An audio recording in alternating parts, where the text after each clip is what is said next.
everyone, and welcome back to Beyond the Forecast. I'm your meteorologist, Aleshly Castro. Today is a fantastic Friday, and I have a very special guest for you guys that is tuning in right now. And without further ado, just going straight ahead, and you can go ahead and introduce yourself. We have Sean Waugh from NSSL, and for those who don't know what that stands for National Severe Storms Laboratory, and they are a part of NOAA. But Sean, thank you so much for joining us on Beyond the Forecast. I'm very excited to have you. I got to hear from you very briefly last year, back in 2025, when Dr. Jana Hauser from The Ohio State University took us on a trip to the National Weather Center, and you were pretty much our guide throughout that entire area, and you were talking about your hail trucks, and that's something that's just stuck with me since. So to be able to revisit this conversation a little over a year later, just on my own show, which, I was pretty much just recent graduate from the Ohio State University during that time, but to be able to introduce you in my show and just let you talk about your research. I know you've done multiple interviews and podcasts and all those sorts with this kind of stuff, but to me, I just think it continues to be fascinating to this day that I think Northwest Arkansas and the River Valley should be able to hear a little bit more about, because, severe weather across our region is sort of a big thing with QLCS tornadoes, sometimes supercells, mostly QLCS, but the research that you guys do, it's just so fascinating, and it is unlocking new things that, people may have not known of prior. So first and foremost, just go ahead, introduce yourself, let people know what you do for the NSSL. Yeah, perfect. And thank you for having me. Like you said, my name is Dr. Sean Waugh, and I'm a research scientist at NOAA's National Severe Storms Laboratory. And what that means is that we study severe weather, right? The goal is to try to understand how the world around us works and how the environment is producing severe hazards, things like tornadoes and lightning and flash floods and hail. We're trying to better understand these hazards so that we can get better at not only warning for them when they occur, but also predicting those events in the future so that people can protect their lives and their property and take the appropriate action that's needed for that level of an event to hopefully help them, in their daily lives. So a lot of that work translates for what I do. It translates into building and designing a lot of research equipment that really pushes those limits forward and really pushing to the edge of what we've done before and what we can do with technology so that we can get observations, honestly, in some of the most hostile conditions on the planet. And for me, that's really challenging and that's really enticing because I really love that exploration and that unknown and figuring out new paths and things, which is really exciting. All right, so let people know, how long have you been doing this kind of research for? How long you've been working at NSSL, and what kind of research equipment do you guys work with, especially at the current moment?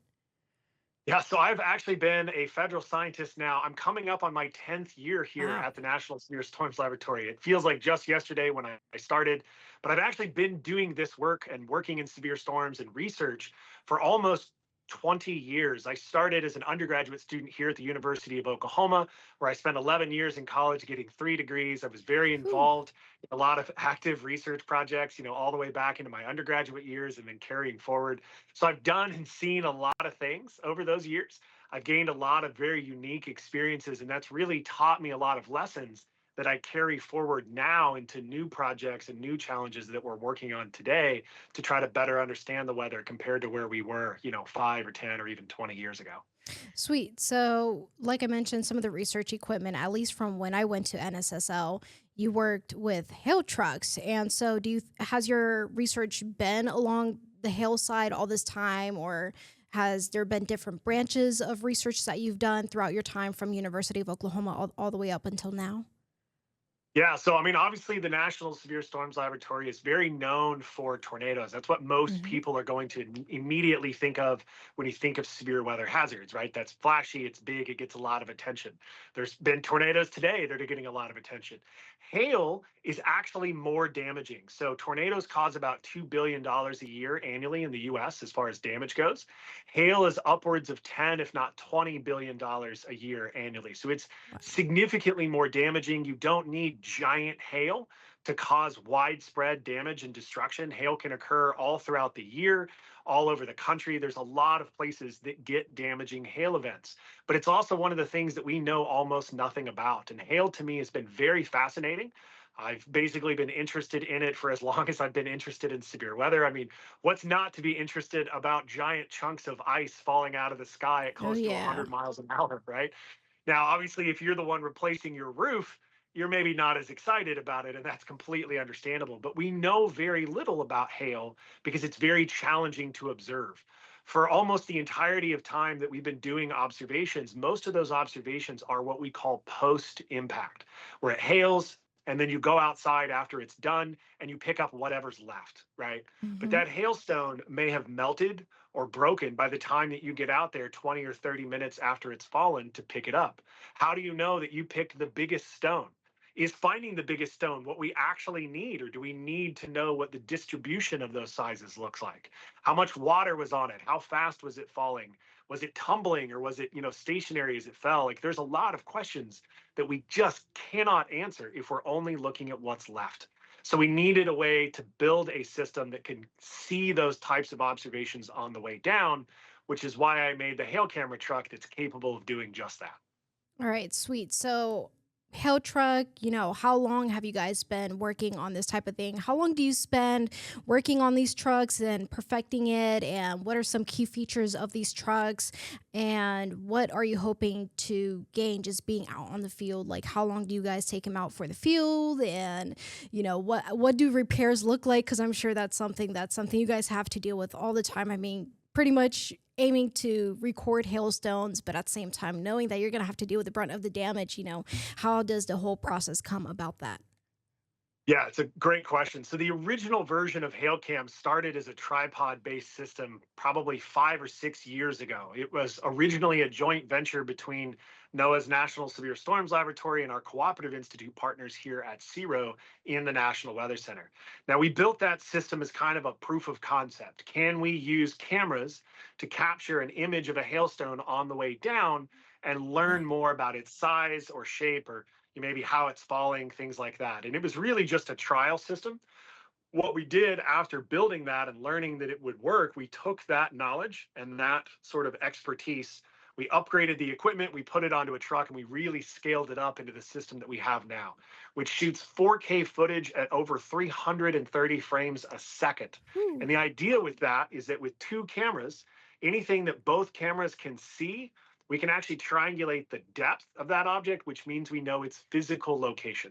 And once you know that, you can calculate things like size, shape, velocity, rotation rate. I can see water droplets on the stones slowly dripping off as it slowly rotates through the viewing volume that we have to capture things.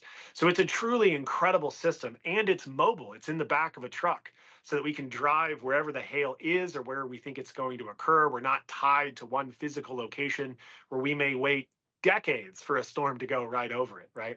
So we are very maneuverable with this. We can go to wherever we think the severe weather is going to be and capture those observations, which means we can understand not only how hail works, but does that change geographically? Is hail different? Do the distributions of hailstones and their velocities, for example, look different in Arkansas than they do in Oklahoma or North Yeah. Dakota, per se? So we can actually start to explore questions like this that we've never been able to address before.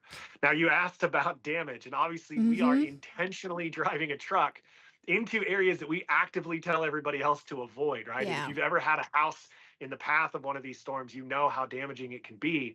So we've actually built this truck. I've designed this truck to handle those conditions. So we've got a big hail cage over the top that protects the occupants. It protects the windows from getting completely shattered out to where we can't see and we can't drive, and there's a safety hazard. The cameras are in a viewing box that allows them to see out, but they're protected behind a 1/4 inch thick piece of polycarbonate that's bullet resistant to Wow. 9 millimeter.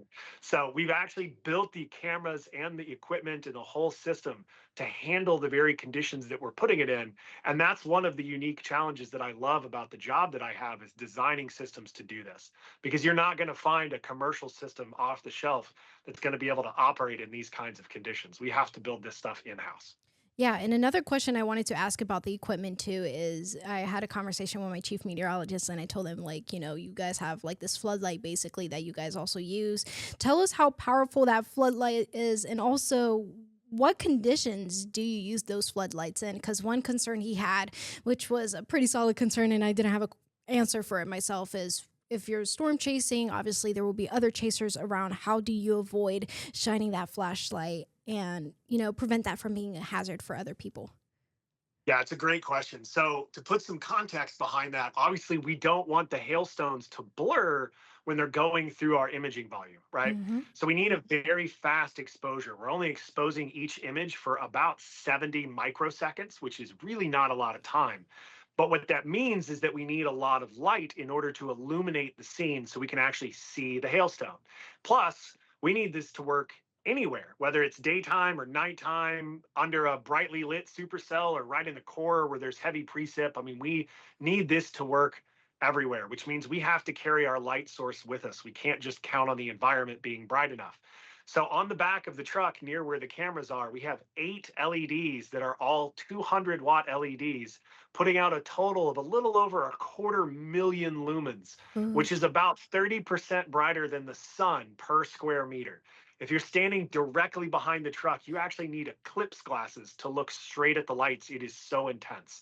It is very, very bright. We turned it on outside of Amarillo, Texas one night. Yeah. One of our teams was 4 miles away and could clearly see the light come on the horizon. So it is very bright. I tell people all the time, like, please don't tailgate me. I will make you regret a lot of life choices, you know. But your question about safety is very, very critical here. We do take safety very seriously. It is the most important thing, and not only my safety, but the safety of everybody else around us. Now, obviously, the areas that we're operating in, most people are not in. Even other chasers, most of them don't like getting their windshields blown out all the time. There's a few that do, and kudos to them, right? Hmm. But most people are not actively operating in the areas that we are in. We do try to position the vehicle so that we're not pointing straight down the road. We're actually angled off the road slightly so that the light is pointing away from the direction of travel. Hmm. So that if you are happening to be driving down, you're not like staring at the sun on the horizon and wondering why the sun is setting in the middle of this highway, you know, in a backcountry road. So we do take a lot of precautions about where we set up and how we set up so that we're not causing safety hazards for anybody else, whether they're storm chasers or just somebody from the random public that is out. We don't want to blind somebody and cause an accident in an already stressful situation. So we're very careful about where we deploy. And that makes a lot of sense. Now, I did have one question in terms of like requirements. Did you guys have to go through like some sort of government process of sorts to get these vehicles approved? Because I'm sure you're hearing all of the equipment on it. I would show, maybe I'll try to add in like a photo later when I'm just going through this whole interview just to show people and give them an idea of what a hail truck looks like. But like, what kind of requirements and processes did you guys have to go through to really get this vehicle out on the road, or if there was any of that at all? Surprisingly enough, you know, we've been doing mobile mesonet type observations. We've had these modified vehicles for almost 30 years at this point, going back to the original Vortex project in the early and mid 90s. We had instrumented vehicles. Now, obviously, they've changed a lot. The trucks that we're driving now have a lot of equipment on them. Hmm. But as far as I know, there are really no regulations that prevent anything like this. Oh, I've kind of looked around and I can't find anything that says, you know, thou shalt not have X number of lumens off the back of the truck. yeah. Obviously, if we're causing safety hazards, you know, that could cause a problem. So we are very careful to avoid operating in areas where we're going to like incur that. Hmm. You know, I don't drive into the middle of Oklahoma City at the interchange of I-35 and I-40 and just set up shop right on the bridge there and just blind, you know, a couple 100,000 people that are trying to drive by at any given moment. So we are very careful. And part of that is because we don't want to be the person that creates a rule if there isn't one. But I haven't found anyone that says that we can't do that. I spend a lot of time designing these vehicles so that they are rugged, they're hardened, so nothing's going to come off, nothing's going to break. We're not causing any road hazards or things like that. So we've been doing this for, like I said, about 30 years at Yeah. this point. And as far as I know, there's no rules or regulations that says you can't add things to your vehicles. I mean, people modify their trucks and vehicles all the time, right? It's just Hmm. not usually in the way that we're doing it, I guess.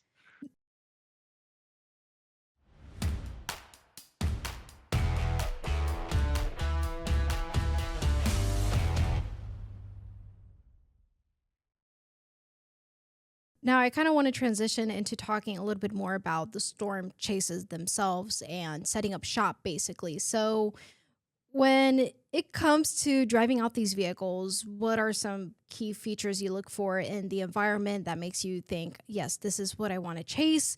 How often are you guys forecasting ahead of time to decide, this is where we want to set up shop? How far out do you guys travel to? Like, what's the farthest you guys have traveled out with these trucks? Just kind of take me through the whole logistics of what it takes to finally get to a point where you can capture these hailstones by your cameras.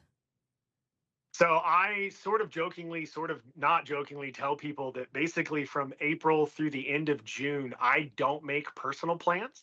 That is largely when the bulk of our severe weather season is, and that Yeah. severe weather season can happen anywhere, right? That could be the southern plains in Oklahoma and Texas, all the way up to the high plains of Montana and the Dakotas. We have, the Midwest region, like Illinois had an Mm-hmm. incredible event earlier this year, set the state record for hail. So these types of events can happen anywhere at any time. So a lot of the time, what's going on is that I'm watching the forecast nearly constantly, looking for events that are coming up, looking for pattern shifts that are conducive for severe weather, and identifying areas where we think that there are going to be hailstorms. Yeah. In a large sense, a lot of the space, the environmental space that constitutes a big hail event, also overlaps with big tornado days as well. There's a lot of very similar ingredients that kind of go into both of those. So what we're doing is we're looking for events out ahead of time, especially if those events are further away, right? If it's in Oklahoma, I can wait until the day of and then just drive outside. That is It's true. like an hour away. If it's in Montana, that's a 2 day drive just to get there, right? So there needs to be a little bit more lead time in order for us to make that leap to go up there, and a little bit more certainty because, nobody likes to drive, 2 whole days just to have nothing happen and then drive all the way back. Yeah. So we're constantly evaluating these things. We spend a lot of time on the road. I think between mid-April and mid-June this year, I drove over 20,000 miles in just Oh. basically around 2 months. That's about 10,000 miles a month, which is a lot. Yeah. It's a lot of time on the road. It's a lot of shifting targets. It's a lot of balancing crew needs. It's not just me that's going out. We're taking other, staff, other scientists, students. We take a lot of students out with us so that we're giving an opportunity to experience what field work is like and teach and train that next generation of field scientists that's going to take over for us someday. So there's a lot of logistics that goes into this, and we balance all of that with the needs that we have for the vehicle, the needs that we have for the equipment, what kind of data collection opportunities we're going to get. So we identify a storm, we go out, now there's a storm. And what we're essentially doing is trying to figure out where we think that large hail is going to fall. We drive directly in front of it, and then we park there and we let the storm just steamroll over the top of us and see what kind of hailstones that we get. And a lot of times we'll hang out afterwards to see what's left on the ground because that provides some context for what we would have measured Yeah. had we not had the hail camera system. So it's a really unique way to tie in all of these observations together. Yeah, so I had one quick, more of like a technical question too, in terms of like the storms you guys experienced. Have you ever been in a situation where you have, your supercells split and you guys chase the left one? Or do you guys decide, are we going to go for the right one, the left one? Are you guys looking into any specific supercells or just hail in general and the overall idea of it? So the goal with this platform obviously is to study hail in general, whether Uh that huh. comes from supercells or squall lines, MCSs, random thunderstorms, all of it. We need all of that data. Now, admittedly, a lot of the storms that produce hail are supercells, whether those be left splits or right splits. And a lot of that decision making is made in real time, in the moment. There are certain days, certain environments that favor, for example, the left splitting storm rather than the right splitting storm. Hmm. Left splits are also notorious for whatever reason that we don't understand for generating a lot of large hail. So when we're in the field and we're trying to decide this, it's kind of like I make the comparison back to March Madness, right? Okay. Anybody that's ever tried to fill out a bracket for March Madness, I dare you to tell me how far into the tournament you made it before your bracket got completely busted, right? So we're in some ways we are making an educated guess when we're out there. We're using the knowledge and the information that we have and the tools that we have at hand. But ultimately, we're still trying to answer a lot of these questions about how these things work. If we knew what that answer was, we wouldn't be doing the research, right? So Correct. sometimes that works out and we get great data, and sometimes that means we picked the wrong storm and the 6 inch hailstone fell, 100 miles away in a completely different environment. But that's part of the process. We need those negative events too. We can learn just as much from those as we do the events where it does actually happen. So we can get data that's useful in all of our cases. We're very stewardship. There's a word Yeah. there that we use with the funding that we have. in order to make the most of our data collection opportunities. So now you guys have Good stewards of data. That's what I was looking There we for. go. Sweet. So now you guys have all of your data basically, and you guys, you've done your chases, whatever. How much time do you guys spend in the field versus actually being in the offices putting together your data? What have you guys found out thus far that you could share with your data? Those sorts. Like, give us a general basis of what discovery has been thus far and how long you guys spend within the office rather than outside in the field. So I'm actually in the office today. This is probably one of the first interviews I've done in a couple of months where I've not actually been sitting in a car while I've been doing it. Yeah. I would say between probably late March and late-ish June, any given moment, I'm usually not here. We're usually out in the field to some degree because during that period that's very active for severe weather, there's usually something going on. You asked earlier how far we roam. The answer is wherever we think the environment is capable. Last year, I made it all the way up into central Montana. I was up into the Dakotas this year. I think I maybe touched Minnesota at one point. It Okay. just kind of depends on where the environment is. We go wherever that severe weather is. Outside of severe weather season, that's our recovery period. So when we're not in the active severe weather season, and that's not to say that we don't still have events, but they're usually a little bit more random. A lot of times, especially in our secondary fall season, they're closer to home. They're more in like Oklahoma and Texas and Kansas. So we don't have to drive as far. Mhm. But in that off season, we use that time to not only fix the equipment, to add new things, but to download the data, start processing things. What did we learn? What worked? What didn't work? And that's the process that we're going through right now. I can tell you that one of the things that we're finding, and this isn't necessarily a surprise, but the assumption has largely been, especially with big hail, that it's largely spherical and that it falls in sort of an even or almost random orbit pattern so that it looks like a sphere, Yeah. especially to something like a radar, for example, that's trying to see that. What we're finding is that that's not necessarily the case. We're actually seeing a lot of cases where we have large hail that is non-spherical, that's rotating in a very sort of patterned way that's Okay. going to cause the radar echo to look very differently than the sort of natural convention that we've been using for these types of things. And what that means is that if you're a TV meteorologist or you're sitting at the weather, desk in the NWS office and you're trying to make a decision about whether this storm has hail, by learning more about where storms are producing hail and what it looks like on radar, we can immediately improve the warning process to get more accurate warnings that are more appropriate for the size of hail that people are expecting. And I feel like most people want to know that difference, right? If you're Yeah. sitting at home, you want to know whether you're going to get hit with quarters or baseballs. There's a big difference between those two, but they may look very similar on a radar. And some of the work that we're doing is showing why they may look similar and how we can distinguish those different types of environments. And we've seen some really fascinating stones that have some really unique behaviors on their way down. Yeah, I definitely have to show people. I'm sure I can find the photos somewhere out there where you have this one hailstone that you can like grab, but like that hailstone in particular, it's like partially melted because of our fingers that are ran Yeah. through them, and so it creates those little grooves, correct? Yeah. You're talking about the one that I use for that demonstration all the Yeah. time is the world record hailstone that fell in Vivian, South Dakota. It was 8 inches from one side to the other. So imagine an 8 inch wide like football essentially made of ice, and it's very rounded on the bottom. And it's because it was sitting in the dirt, so it was melting differently in the dirt versus not in the dirt, right? The gentleman that was holding it, while you're holding it, you're actually melting it, so you're causing Mhm. finger grooves in areas that may not normally exist. So this is a really good example of how stones like that are being modified, even by us as humans. When we're trying to record that information, we are still actively modifying it. So the only way to get unmodified data is to be there when it falls and see it before it hits the ground. All right, great. So that's all the time I had. But before we go, I want to give people an idea of where they could find you, your information, how they can continue to follow your journey when it comes to your hail research at NSSL.